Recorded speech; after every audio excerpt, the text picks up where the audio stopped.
Olivia Field, Chief Executive Officer at the Jo Cox Foundation. Lovely to see you, Olivia. And I mean, I really thought that maybe we could have sorted issues of safety in MP surgeries, and I can't deny I'm shocked and saddened that Sarah felt she had to do this. What is it? What are the problems that MPs are facing? Is it just that we're all so angry? Yeah, I mean, unfortunately, Matthew, this isn't so uncommon. We have seen a rise in appointment-only, virtual or pause surgeries. We know that over a third of MP staff feel unsafe in the job. We know that almost all MPs in the job have experienced threatening behaviour with threats of sexual violence, rape, death threats. Many of the MPs and councillors that we work with at the Jo Cox Foundation tell us that they just think these things now are part of the job.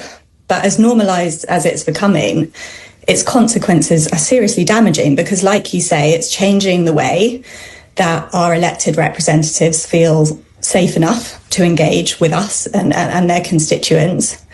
It's also changing who kind of wants to put themselves up in the first place. Well said.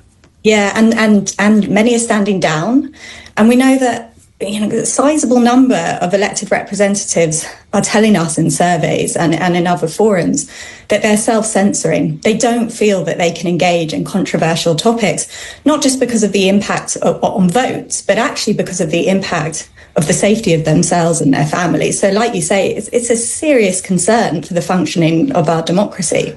I don't want it to sound like a crass question, but where is all the anger coming from? Because maybe there's a respect issue, but when I think back to my childhood and teens, the idea, the notion of the IRA obviously had a go, but they're a terrorist organisation. But the ordinary man or woman in the street, you didn't get the sense that they desperately wanted to. Where's the anger coming from? Yeah, I think that there's numerous factors at play. So, I mean, I think social media amplifying extreme voices and division is feeding into it. We know that kind of political discourse itself has become less respectful and more personal and adversarial. We know that all of this feeds into kind of lower trust in politicians. And just like you say, actually, it's much more common now than it was back in the day for people to think it's okay to threaten or abuse your local politician. And that's actually more acceptable amongst younger people. So we're really seeing an issue here. I think generally in society, all of us find it a little bit harder than we once did to connect and interact when we disagree.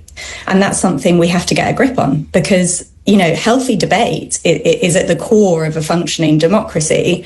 And if we can't disagree respectfully, we're going to see worse policies. We're going to see worse connections at a local and a national level. So I think we already are, aren't we? They are part. Well, yeah, but it risks getting worse unless we do something about it. But we do think that there is more we can do about it. So actually, you're right. Things have got arguably worse since Jo was murdered almost 10 years ago in June.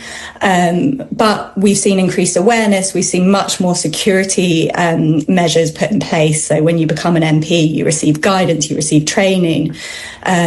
Security costs are exempted now from election spending limits. We've seen expansion of police, which has really helped. But we need to see a whole kind of cultural shift. So we need to see kind of increased media, digital, political literacy. And as part of that, elected representatives need to be more humanised because this is part of the problem as well. And we also need to see tech and online firms do much more to reduce and prevent online abusive behaviour. And finally, we think that political parties also have a role here to enforce much higher standards of conduct. Really interesting. I was hanging on your every word there, Olivia, and it's quite plain that there's an expectation, and I'm with you on it, that we look to our political leaders and they need to raise their game. And I guess within the media, part of it that we have to as well. Olivia, a pleasure talking to you. I have to say, I really did think things would change after the murder of Jo Cox, who was a truly, truly wonderful woman. I can't believe it's nearly 10 years ago.